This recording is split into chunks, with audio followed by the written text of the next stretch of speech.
భూభారతి చట్టం ద్వారా త్వరలో భూ వివాదాలకు చెక్ పెట్టబోతుంది తెలంగాణ రాష్ట్ర ప్రభుత్వం. రాష్ట్ర వ్యాప్తంగా భూముల సర్వే ప్రక్రియ చేపట్టబోతుంది.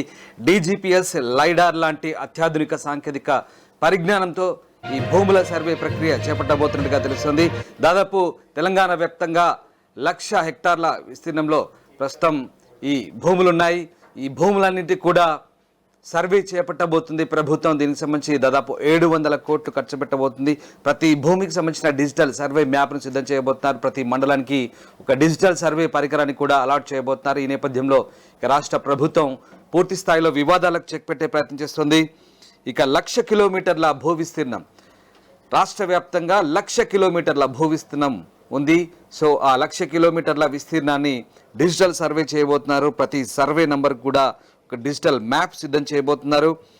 1936లో ఎప్పుడో నిజాం పాలనలో నిర్వహించిన భూ సర్వే తర్వాత మళ్ళీ ఇప్పుడే ఈ భూ సర్వే ఇది కూడా పూర్తిగా డిజిటలైజేషన్ ప్రక్రియలో చేపట్టబోతున్నారు. సో దీని ద్వారా ప్రతి సర్వే నెంబర్కి ఇక మ్యాప్ ఉండబోతుంది. ఎట్లాంటి గొడవలు కానీ కొట్లాటలు కానీ లేకుండా, భూముల పంచాయతీలు లేకుండా ప్రభుత్వం ఇక ప్రక్రియ చేపట్టబోతుంది. మా కొలీగ్ శ్రీశైలం ఉన్నారు. శ్రీశైలం, ఇప్పటికే రాష్ట్ర వ్యాప్తంగా భూములకు సంబంధించి చాలా చోట్ల తగాదాలు ఉన్నాయి. వాటిని పరిష్కరించే దిశగా ఇప్పుడు ఈ భూభారతి చట్టం ద్వారా చేసే డిజిటల్ సర్వే ఉపయోగపడుతుంది అనుకోవచ్చా? ఎగ్జాక్ట్లీ రామ్దాస్, తెలంగాణ వ్యాప్తంగా ఇప్పటికే భూభారతి చట్టం ద్వారా భూ వివాదాలకు చెక్ పెట్టాలంటూ రాష్ట్ర ప్రభుత్వం భావిస్తుంది. డీజీపీఎస్, లైడర్ సర్వే వంటి ఆధునిక పద్ధతులతో భూములు సర్వే చేయాలంటూ నిర్ణయించింది రామ్దాస్.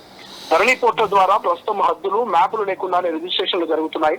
దీంతో ఊరూరా భూ వివాదాలు పెరుగుతా ఉన్నాయి. త్వరలో అమలులోకి రానున్నటువంటి భూభారతి చట్టంతో ఈ సమస్యకు చెక్ పెట్టాలంటూ రాష్ట్ర ప్రభుత్వం భావిస్తుంది.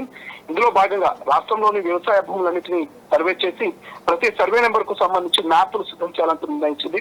భూభారతి చట్టం ప్రకారం భూముల కొనుగోలు, అమ్మకాల సమయంలో సర్వే మ్యాప్ తప్పనిసరి ఉండాలి.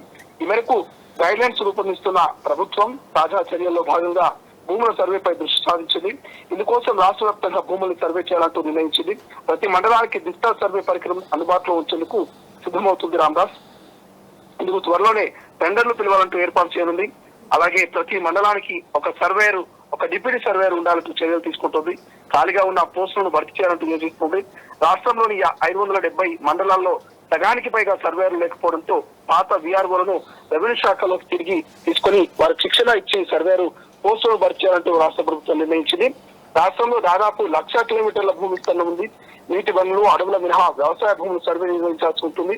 సో కనీసం దీనికి సంబంధించి ఇప్పటికే అన్ని రకాల సర్వేలు జరుగుతా ఉన్నాయి. దీనికి సంబంధించి పూర్తి స్థాయి ఒక డిప్యూటీ సర్వేలు ఉండేలా చర్యలు తీసుకొని ఇక రెవెన్యూ శాఖలో తిరిగి ఎవరైతే విఆర్ఓ కావచ్చు, విఆర్ఓని తీసుకొని వారికి మళ్ళీ ఇంకా ఉచితంగా ఏదైనా కొత్త సర్వే ప్రకారం దాని పోస్టులకు సంబంధించి భర్తీ చేసింది. కానీ వాస్తవంలో దాదాపు 1,00,000 కిలోమీటర్ల భూ విస్తీర్ణం ఉంది. నీటి వనరులు, అడవుల మినహా వ్యవసాయ భూముల సర్వే నిర్వహించాల్సి ఉంటుంది. దీనికి కనీసం 6 నుంచి 8 నెలల సమయం పడే అవకాశం ఉంది రామ్దాస్.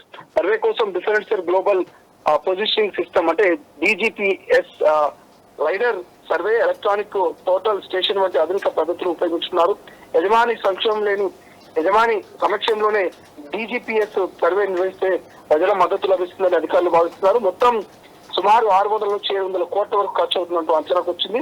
అయితే భూముల్ని కొలవడం కంటే వాటి యజమాని ఖరారు చేయడమే అసలు సమస్యగా అధికారులు ఎదుర్కొంటా ఉన్నారు. సమస్యగా చెప్తున్నటువంటి పరిస్థితి.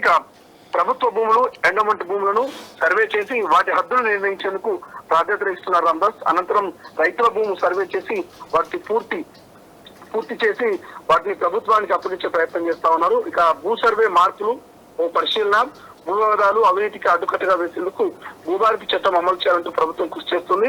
ప్రస్తుతం రాష్ట్రంలో అమల్లో ఉన్న భూ సర్వే 1936లో నిజాం పాలనలో నిర్వహించింది. కానీ గత 89 ఏళ్లలో యజమానులు మారినందున భౌగోళిక సరిహద్దులు కూడా మారిపోయాయి. భూ సర్వే నెంబర్ల పక్కన బై నంబర్లు పెరిగాయి. పాత రికార్డులు, ప్రస్తుత భూమి వివరాలు మధ్య తేడాలు ఏర్పడ్డాయి.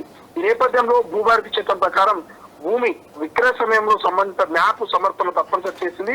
భవిష్యత్తులో మరిన్ని సమస్యలు రాకుండా ప్రభుత్వం సర్వే చేసి డిజిటల్ కోఆర్డినేట్స్ ఫిక్స్ చేయాలంటూ ఆలోచిస్తున్నట్టు తెలుస్తుంది రామ్దాస్. మరి ఏదేమైనా రాష్ట్రంలో పూర్తి స్థాయి భూ సర్వే చేపట్టాలంటూ 2018లో అప్పటి సీఎం కేసీఆర్ భావించారు. ప్రయోగాత్మకంగా రంగారెడ్డి జిల్లా ఇబ్రహీంపట్నం, సిద్దిపేట జిల్లా జగదేవ్పూర్ మండలాల్లో ప్రాథమిక సర్వే కూడా నిర్వహించారు. సర్వే ఆఫ్ ఇండియా సంస్థ ఆధ్వర్యంలో కొన్ని చోట్ల సర్వే చేసినప్పటికీ రాష్ట్ర వ్యాప్తంగా చేపట్టేందుకు తగిన వనరులు సిబ్బంది లేని కారణంగా ఈ ప్రణాళిక నిలిచిపోయింది. ఇప్పుడు భూభారతి చట్టంతో ప్రభుత్వం మళ్ళీ పూర్తి స్థాయి భూ సర్వేకు సిద్ధమవుతోంది. మండలాల వారీగా సర్వేలను నియమించి ఆధునిక టెక్నాలజీతో భూముల అదులను ఖరారు చేయాలంటూ లక్ష్యంగా పెట్టుకుంది. సర్వే పూర్తయిన తర్వాత భూముల లెజిస్లేటివ్ యజమానులు ఖరారు చేసి భూ వివాదాలకు శాశ్వతంగా పరిష్కారం చూపే విధంగా రాష్ట్ర ప్రభుత్వం ఈ భూభారతి పోర్టల్ ద్వారా ముందుకు కంటిన్యూ అయ్యేటువంటి అవకాశం మనకు ప్రధానంగా కనిపిస్తుంది. రాంబాస్. Right, thanks for the update Srisailam. So Bhubharat చట్టం ద్వారా వివాదాలకు చెక్ పెట్టబోతున్న తెలంగాణ ప్రభుత్వం ప్రతి సర్వే నెంబర్కు ఒక మ్యాప్ కేటాయించబోతున్నారు. డిజిటల్ సర్వే ద్వారా ప్రతి మండలానికి ఈ పరికరాన్ని కేటాయించబోతున్నారు. దాదాపు 700 కోట్లు ఖర్చే అవకాశం ఉంది. 6 నెలలు పట్టే అవకాశం ఉంది. తద్వారా రాష్ట్ర వ్యాప్తంగా ఉన్నటువంటి 1,00,000 కిలోమీటర్ల విస్తీర్ణంలో ఉన్నటువంటి మొత్తం భూమినంతా కూడా డిజిటల్ సర్వే చేయించి వివాదాలకు చెక్ పెట్టబోతుంది తెలంగాణ ప్రభుత్వం.